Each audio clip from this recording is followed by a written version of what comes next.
अक्षय कुमार जी। जी, राधे राधे गुरु जी। राधे राधे महाराज जी।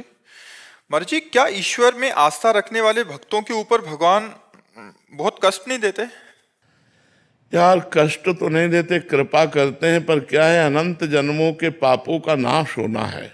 जैसे इस जन्म में भगवान की प्राप्ति होनी है, तो अब जितने हमारे सब कूड़ा करकट जमा है वो सब इसी जन्म के भोगने में आएंगे। तो दिखाई देता है कि यार भक्त को बहुत कष्ट है, पर ये सब इसलिए है कि अब हमारा जन्म आखिरी है। अब हमारा जन्म भगवान की कृपा से होगा, कर्म बंधन से नहीं होगा। तो वो सब भुगताए जा रहे हैं। बड़े बड़े संतों के, बड़े बड़े भक्तों के जीवन में, उनके रास्ते में जो दुख दिखाई देता है, उसका कारण होता है हम बहुत जन्मों से पाप किए, तो उन पापों की धुलाई हो रही, सफाई हो रही। अब हम स्वच्छ और निर्मल होकर भगवान के पास चले जाएंगे। और जिनको बहुत जन्म भोगना है, तो उनका थोड़ा थोड़ा ऐसे भोगते भोगते पशु पक्षी योनि न जाने कौन कौन सी योनियों में जाना पड़ता है। लेकिन जो धर्म से चलता है, सत्य से चलता है, उसके पापों का नाश होकर वो परम पवित्र भगवान की कृपा को प्राप्त होता है। इसलिए प्रायः धर्मात्मा पुरुष को दुखी देखा जाता है। जो धर्म से चलता है उसमें समस्या ही समस्या दिखाए। और जो पाप है, इसलिए समस्या नहीं कि अभी पाप कर रहा है, अब अनेकों जन्म भोगेगा, अनेकों जन्म, बहुत लंबा सफर है, इसलिए उसे थोड़ा थोड़ा भुगताया जाता है। और जिसका आखिरी जन्म होता है उसे सब पूरा हिसाब करवा के थोड़ा थोड़ा और भगवान के पास भेज दिया जाता है। पर इतना आनंद दिया जाता है हृदय में कि दुख का प्रभाव नहीं पड़ता। दुख का प्रभाव नहीं पड़ा। अगर दुख का प्रभाव पड़े तो हम प्रश्न उत्तर दे ही ना पाए, हम परेशान हो जाएं। पर भगवान कृपा किए रहते हैं, तो जैसे समुद्र की तूफानी लहरों को उसका तट रोकता है, ऐसे भगवान की कृपा दुख को रोके रहती है। दुख है पर वो इतना विचलित नहीं कर पा रहा कि कुछ सेवा न बन पावे। यही भगवान की बड़ी कृपा है। महाराज जी, हम जैसे विपत्ति को नष्ट करने के लिए अगर कोई विधान का ज्ञान आप दें तो महाराज जी।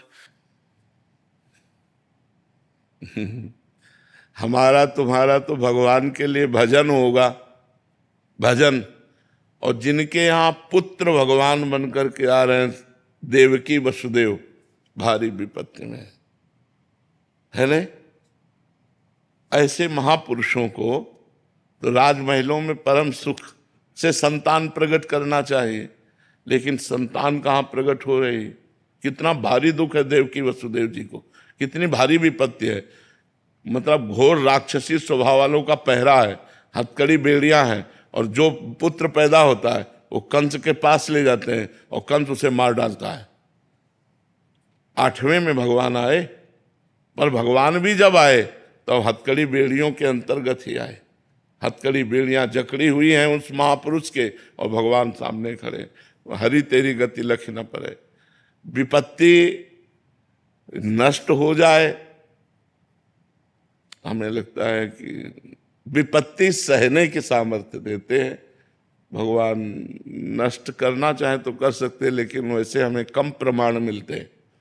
विपत्ति नष्ट होने के कम प्रमाण मिलते हैं, विपत्ति सहने की सामर्थ्य दे, ये प्रमाण ज्यादा मिलते हैं। अब जैसे दुशासन द्रौपदी जी के केस पकड़ करके महल से ला रहा है। द्रौपदी जी क्या भक्त नहीं है? पहले से उनका देख लो भगवान से कितना प्यार भरा संबंध है। क्या सर्वज्ञ भगवान नहीं जान रहे? जान नहीं रहे? महल से जो ही केस पकड़ा उसी समय भगवान जान रहे, लेकिन तब तक वो चुप रहे जब तक द्रौपदी ने पुकारा नहीं। अन्य आश्रय था पांडवों का, भीष्म जी आदि का, जब सब आश्रय छूटा, पुकारा, तो यही भगवान वस्त्र बन गए। तो हमें लगता है कि विपत्ति भोगने की सामर्थ्य देते हैं, विपत्ति मिटाते नहीं। तो हमें लगता है कि भगवान विपत्ति नष्ट नहीं करते, भगवान विपत्ति को सहने की सामर्थ्य देते हैं। तो भगवान से प्रार्थना करना चाहिए कि हमें सहने की सामर्थ्य दो। सहने की सामर्थ्य देंगे, व्यवस्था कर देंगे, और हमारा भजन करो और हमारे पास आ जाओ। तो हमको जैसा लगता है कि भगवान विपत्ति में सहयोग देते हैं, विपत्ति में बल देते हैं, पर विपत्ति हट जाए, मिटिया मेट हो जाए, ऐसा हमने भक्तों के जीवन से नहीं देखा। भक्तों को बड़ी विपत्तियां सहनी पड़ी हैं। भक्तों ने विपत्तियां मांगी हैं महाराज जी। आप भी कभी कभी बोलते हैं कि ये किडनी रोग न होता तो ये स्थिति नहीं होती। आप भी काफी बार सुना है। भगवान का विधान होता है। यही तो भक्तों की महिमा है कि वो दुख मांगते हैं, क्योंकि दुख में भगवान का जैसा विपत्ति में सुमिरन होता है ना, वैसा सुख में नहीं होता है।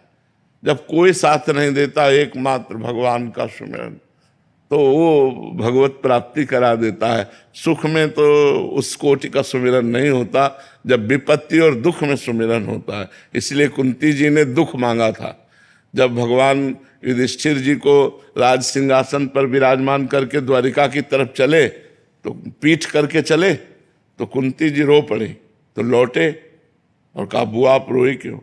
बोले, प्रभु जब विपत्ति थी तो सामने दौड़ते हुए हमने देखा आए हो, और आज संपत्ति हो गई तो आप पीठ करके जा रहे हो। मुझे सदैव विपत्ति दीजिए जिससे मैं आपको सन्मुख देखूं, आपकी पीठ न देखूं कि आप पीठ करके जा रहे। मुझे कदम कदम पर विपत्ति दीजिए। तो विपत्ति में आपको अपनी तरफ आते देखती हैं, यही सौभाग्य का विषय होता है।